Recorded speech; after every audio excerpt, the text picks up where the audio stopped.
Learn the most advanced recruiting techniques. Land the most desirable talent.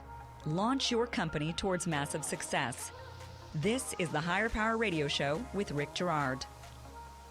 Engagement. Well, not the type of engagement you're thinking of. We're not talking about getting married here. I don't know about you, Steve, but my wife won't let me get married again.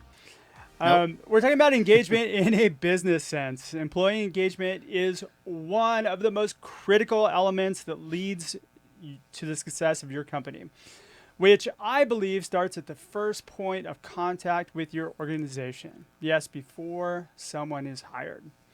Today's quote: "It's not what you say and it's not what you do, it's how you make people feel that they remember."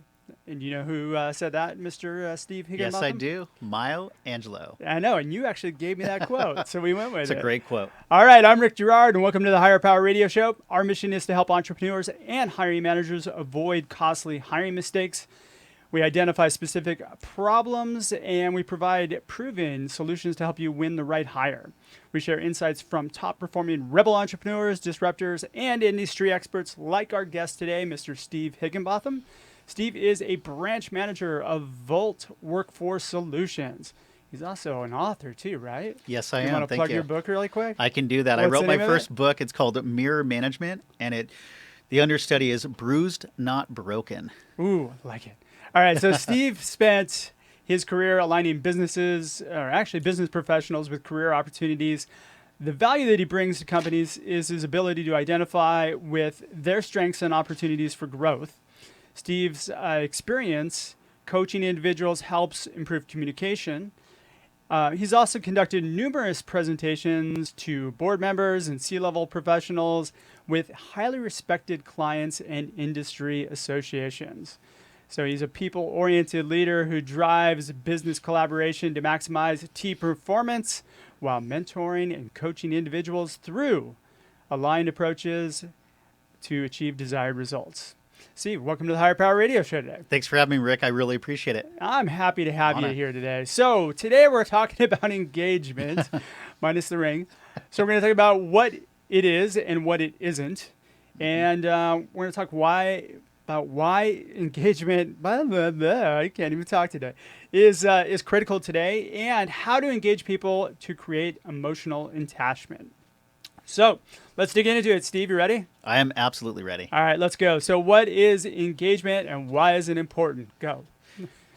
So thanks for that. Engagement is for me a deeper level. So when you think about engagement, and let's talk about it from the potential or the prospective candidate, the employee's perspective.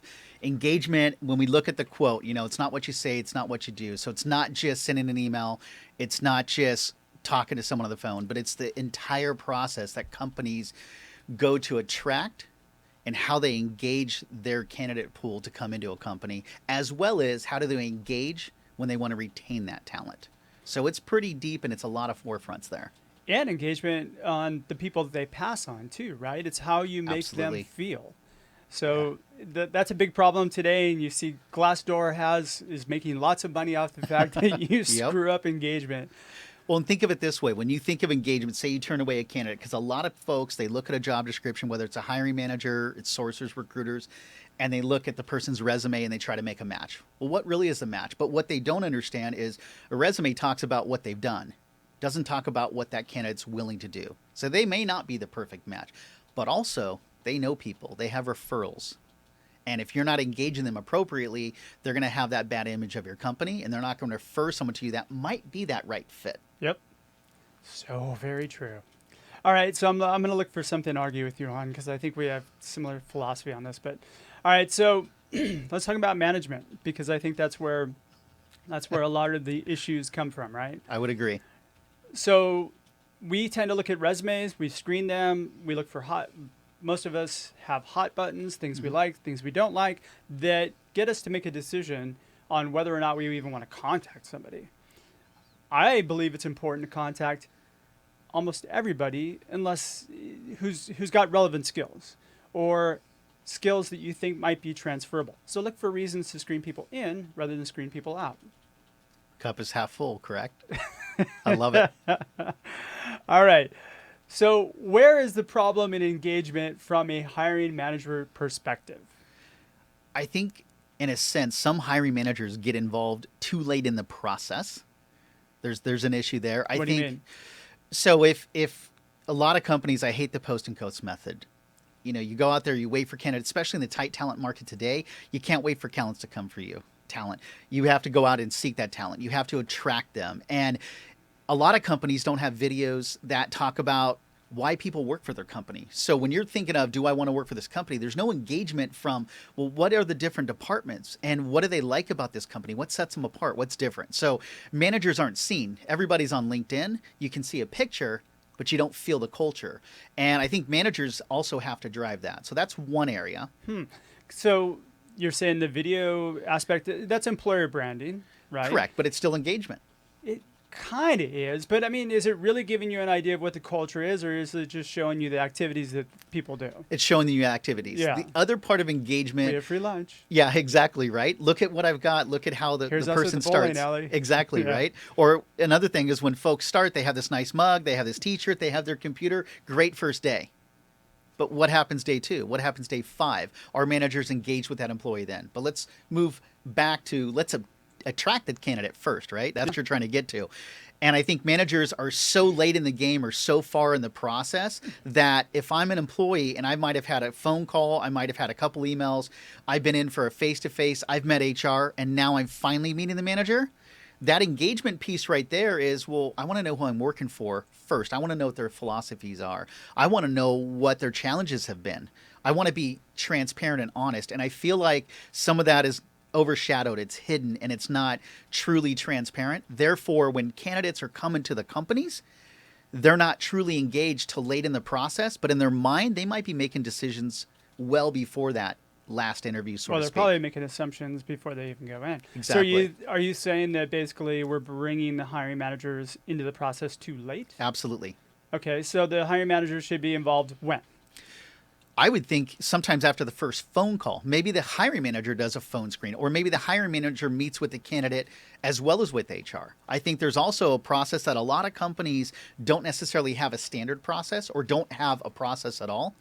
Or a lot of companies aren't kind of, in other words, interviewing the right way. They're asking just questions that maybe they've been asking for 20 years. So whether it's Where do you want to behavioral be in questions. 5 years? Yeah. I mean, Yeah. sometimes managers don't know what to do, so they default by reading the resume.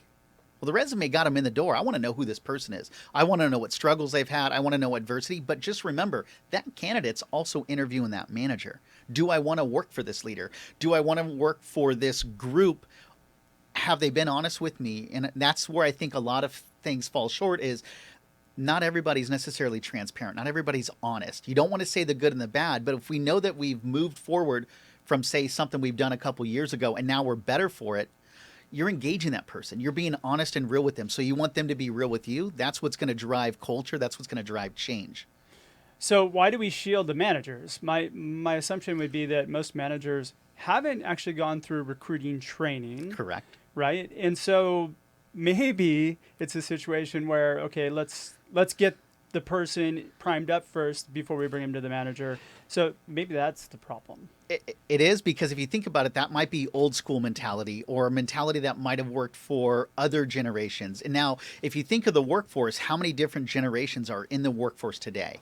And they need to be engaged differently. But it's kind of like that's just how we've always done it. Like we always post a job.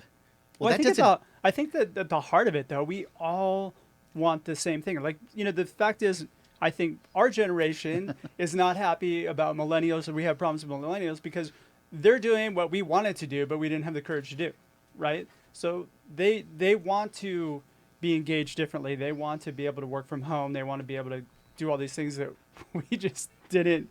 We just kind of fell into, right? So We just continue to go down the norm. This is Exactly. what we know. This is what we're doing. And so that's where I feel managers are late in the game, that they need to be brought in sooner. They need to be part of the process, not the final stamp of approval. Like, I'm going to give my blessing and this is the person I'm hiring because I know that they're right for my department. Thanks for teeing them up. It's like, no, you're part of that process early on. okay, so managers need to be trained, right? Correct. And it's And trained differently. talent acquisition's responsibility to make sure that they're collaborating with their managers to make sure that they're teaching engagement. Exactly. Okay. So let's talk about engagement, really what it is, because there's kind of three different elements of engagement, right? Correct. We need to engage the candidate needs to engage us, and then of course the hiring manager and the team needs to engage the candidate as well. So that's two on us and Yeah. one on the one on the candidates. candidate, right? Correct. So whose responsibility is it these days? That's a loaded question, very tough, but I really think everybody's responsibility. But if I'm a candidate right now in today's market, I want it to be on them. It needs to be talent acquisition sort of needs to own it and help develop that process and make sure that they're engaging their managers to whether they're training them differently, they're training them on proper interviewing techniques on what they want to do for their client or their company, but they need to be early in the process. So if I'm a candidate and I'm going to look for a job, it's not up to me because I have choices. And I think we Absolutely. all know that. So it's really talent acquisitions department. It could be learning and development, but it's definitely the hiring manager. If I'm a hiring manager and I want to obtain great talent, I need to be part of that process sooner rather than later. Because what if you have a sourcer, for instance, that's overworked, underpaid, they have too many things most of going them on? are. Exactly, right? Yes. And sometimes they're not even trained properly there. They might be looking over a candidate. To your point is let's consider this candidate if they have some of the foundational skills. Maybe we can train on certain areas. But if I'm not a manager and I'm not seeing that resume, or I'm not having that conversation with my internal talent acquisition team, and I'm not engaged early on, that candidate might just be shuffled away, might be put in a desk drawer, filed away, or even worst case scenario, thrown in the recycling bin. You know, it's funny as we're talking, I'm realizing. Actually, I'm not realizing, but we've talked about this before. Talent acquisition is so important, and bringing people into your organization is so important. But so little resources are poured into training both the recruiting team and the hiring managers, putting the resources into making sure that when you bring somebody through that door, that person wants to work for your company. That person's engaged. Let me dig into that just a moment. You hit a Let's do hot it. button with me. Yeah. So when you think of hiring talent, especially today, whether it's technical or non-technical, everybody wants to hire top talent. Yep. Everybody wants to retain 100%. top talent.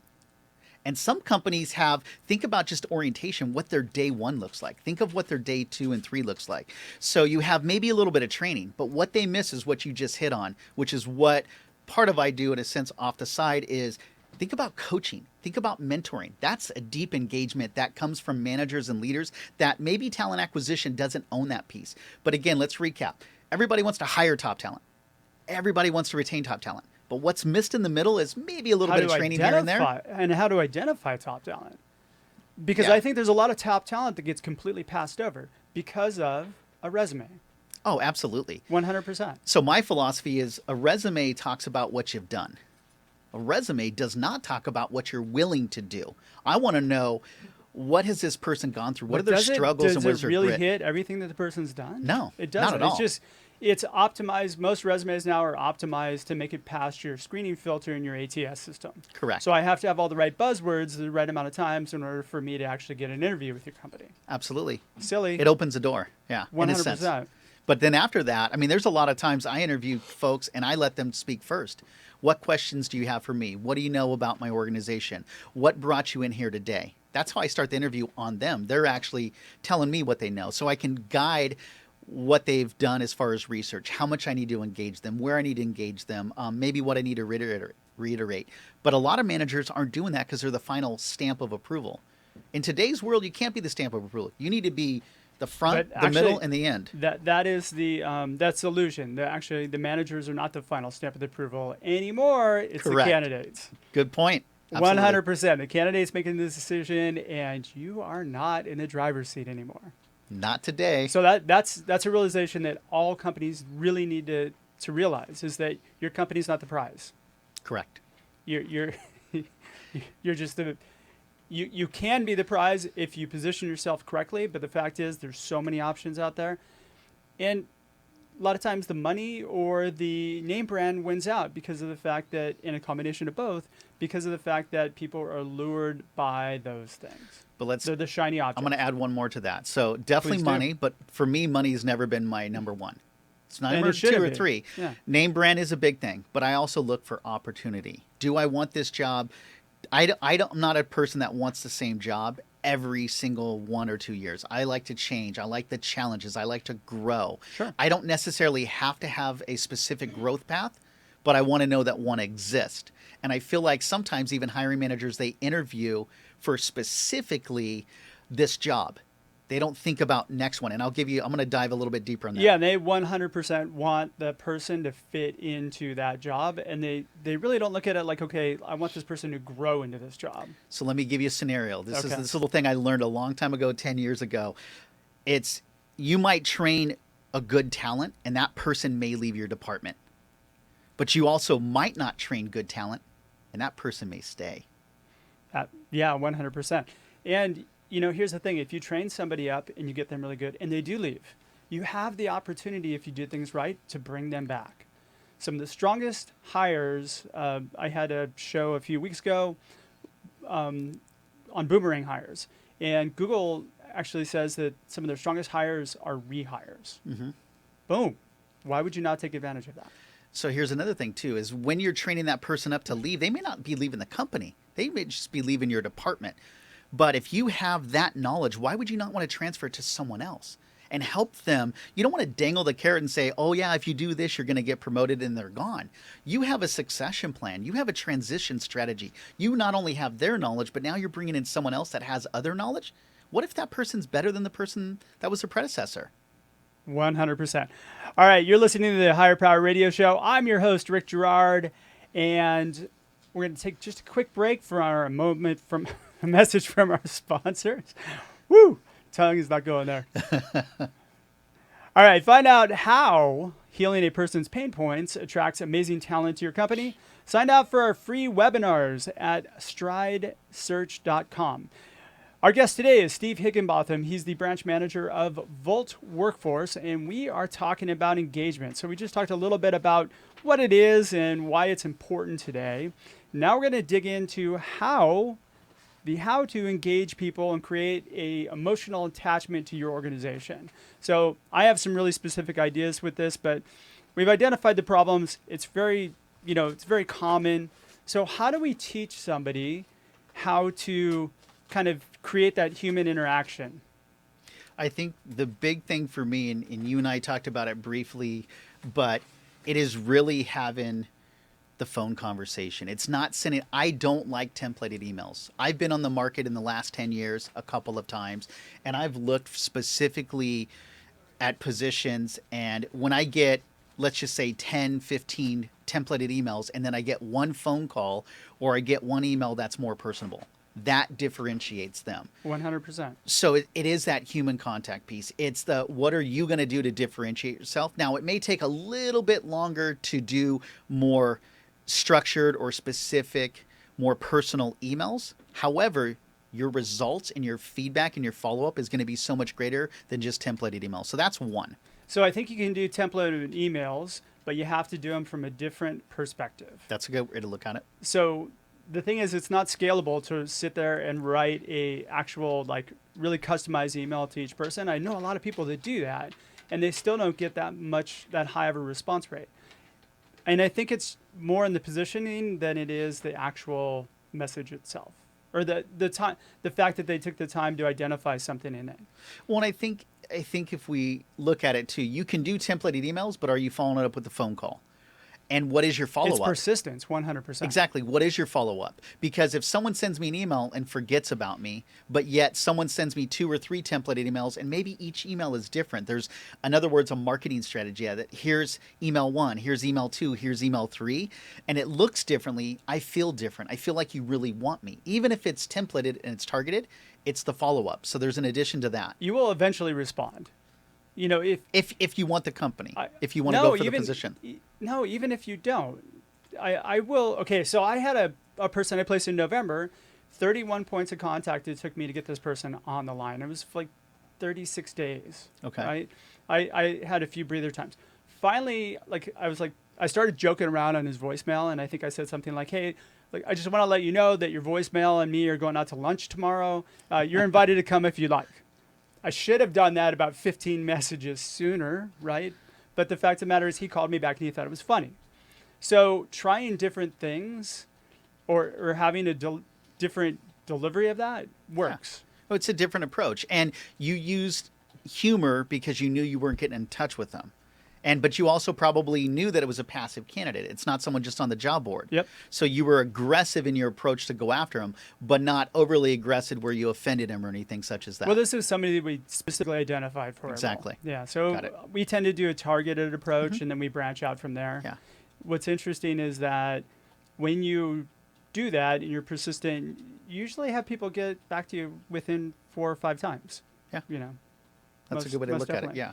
So I think the average on a sales call is like 7 to 10 points of contact Yes. before somebody will pick up your call. So, And it's not just pick up your call. They want to also gain trust. They want to know that you're genuinely interested in them. They want to know that it's an open position. Because let's face it, there are postings out there on the internet that are probably not live positions. They're trying to attract talent. okay, so that comes down to your messaging, right? And if your messaging is like everybody else, Yeah. which is, hey, I found your profile on LinkedIn, and wow, you'd be perfect for this role that I'm recruiting for at my company. Me. Let me tell you more about me, and then then you finally go into you. That turns people off. Well, and the other side of that is some companies don't think that. Maybe they'll go into, let's just say, like an Indeed or a LinkedIn, and they see that the posting's been up for 30 days. Oh, but I'm perfect? Well, why did it take you 30 days to engage me? So some people, some of these active candidates are smart and sharp on that. Now, it doesn't mean that they're not going to respond, but it's going to cause them to maybe question, why has it been open so long? Why are you just now engaging me 30 days later or 60 days later? That's a good question. So you have to address that in your messaging. Yeah.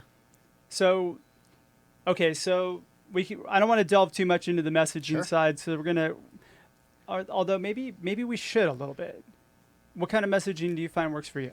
For me, it literally is that personal approach. So let's say you do send a templated email and you're sending to 50 to 100 different people. And maybe you do get some responses back. And just because some of those folks are responding back doesn't make them the perfect fit or doesn't make them the right candidate. So, but you still want to talk to all of them because you're giving them the impression that this is something I want. And they may fit another job. But then there's those other 45 or 75 or 80 that you haven't connected with. How do you follow up with them? Well, if it's the same templated email, they might be turned off. But if it's something a little bit different, or if you're following up with them with a phone call, and how often do you do it? Do you do it every day? Do you do it every 5 days? What's the right? There's not a right or wrong way, but for me, if I'm a candidate and I'm passive, there's no right or wrong time. But if I'm aggressively looking in today's market, if I talk to someone once every 30 days, I've got 10 other calls that I'm speaking to. Okay, so according to LinkedIn, only 15% of the LinkedIn market is actively looking. So there's an 85% pool. I just learned this on a webinar this morning, that are passive talent that are open opportunities.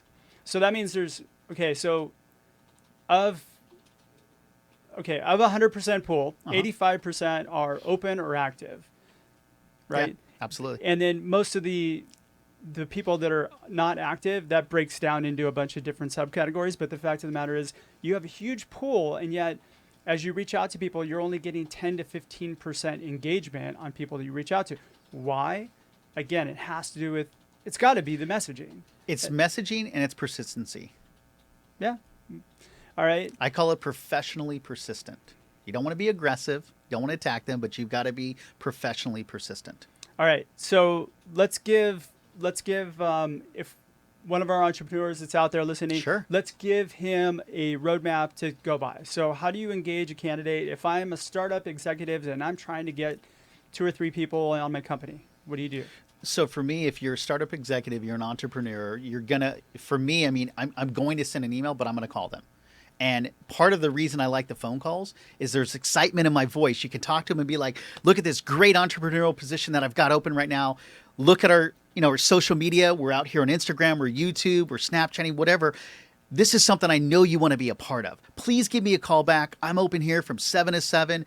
This is going to be a great opportunity.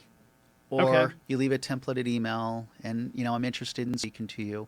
There's a different tonality when you're on the phone. Hey, with I'm them. right there with you on phone calls because you and I came from the old school where you Yep. pick up the phone and you dial, and that's how we learned.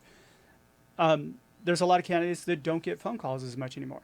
So engage them right. They'll get lots of text messages now, Yeah. Because everybody knows that has a really high rate of return, a high open rate. 98% of text messages get A open. response. Yep. Not necessarily will they get open. They have an open rate, which I think it's like 20% on email. Okay. But, you have to take advantage of the fact that not very many recruiters, not very many people are picking up the phone and actually calling people. True. So why not do that? It differentiates you. And again, I love the tonality. You can hear the excitement. Who better to sell your company than yourself? You can put a YouTube video out there and talk about 10 different departments about what they're doing. But everybody's doing that. That's the thing. That's the thing. But if it's an entrepreneur company and you're not yet mass marketed and they don't know about you, they've got to believe in you. How do you get them to trust you quickly? How do you get them to want to engage you? And they may not be the right candidate or the perfect one, but how do you attract them? And to me, that voice and that energy, we've all been to a conference at some point. We've all heard great speakers and we've all heard poor speakers. And we know the difference between the two. And a lot of it has to do... I've been both. We're not going to go into that. That's a whole nother topic. But when you think about it, what draws you to a good speaker? A, they have the content, so the messaging is really good, or they have that energy. And if you're selling a brand new entrepreneurial company, you got to have both. And a lot of times is the energy. The energy is... Exactly. Yeah, absolutely. Okay, so for me, when I reach out to somebody, I look at it this way. I want to open up somebody's pain point. I want to get somebody thinking about what problems they have in their current role first. And that's the one thing that differentiates me from everybody else. So I don't say I have a perfect opportunity for you. I try to open up that pain point. So you do it, in my opinion, the right way. You talk about them first, 100%. and then you talk about the job second. Versus a lot of recruiters, hey, this is a job I have, and you're already turning them off because maybe something on their resume or something on the job doesn't mesh. Here's the thing. They don't care about the words coming out of your mouth. They don't. If you call somebody, you have 7 to 10 seconds to engage them, right? Yep. And that's what we learn in Sales 101. Yeah. And if I start talking about me, you tune out. Huh? But if I start talking... Just kidding. Hey, I like that. We're here. Yep. But if I start talking about you and I get you talking about you, your favorite subject, then what happens? I'm open. I'm engaging you. Boom. Yeah. All right. It's asking the open-ended questions, like you said. It's taking it from a different approach. And I don't think, going back to what we said a little earlier, is sometimes these sourcers, recruiters, talent acquisition, and even managers aren't trained in that. They don't. And again, if you remember what I said about 15 minutes ago, I let the candidates come in and I don't talk about their resume. I say, what questions might you have? What do you know about Volt? What do you know about this? And sit back and let them talk. Because I want to fill their gaps first, and then I can sell my company second. So we're on the same page. You make there. it about them first. Boom. Absolutely. Okay, so key takeaways. What are 3 things that you want our audience to walk away with from this conversation? Go. If I had to break it down concisely, it's differentiate yourself from a standard hiring process. It's create a structured interview process, and it's train your employees and always be talent-minded. So what does that mean, talent-minded? So think of a manager. A lot of managers don't think it's their responsibility to go out and flip business cards or shake hands. Think about going to restaurants. You have great service, right? You want to talk with them and engage them, but, this person doesn't fit my department, but you have a customer service department somewhere. You have a sales department. Be talent-minded on hire good people for your organization, regardless if they report to you or not. Be mindful and be aware. Boom. And with that, we're going to wrap up.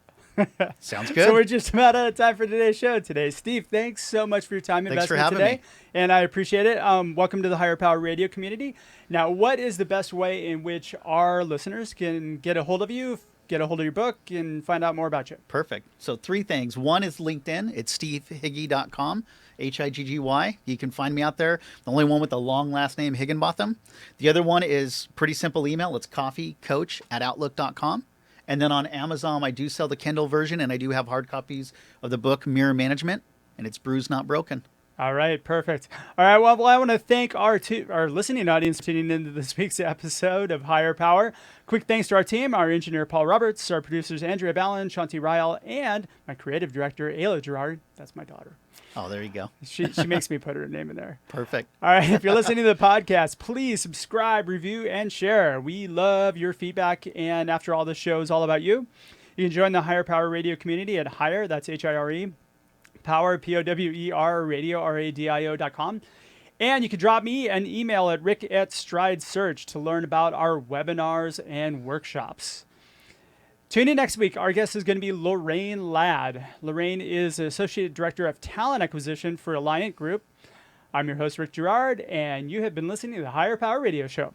Thank Aloha. you. Mahalo. Thank you for listening to Higher Power with Rick Girard on OC Talk Radio.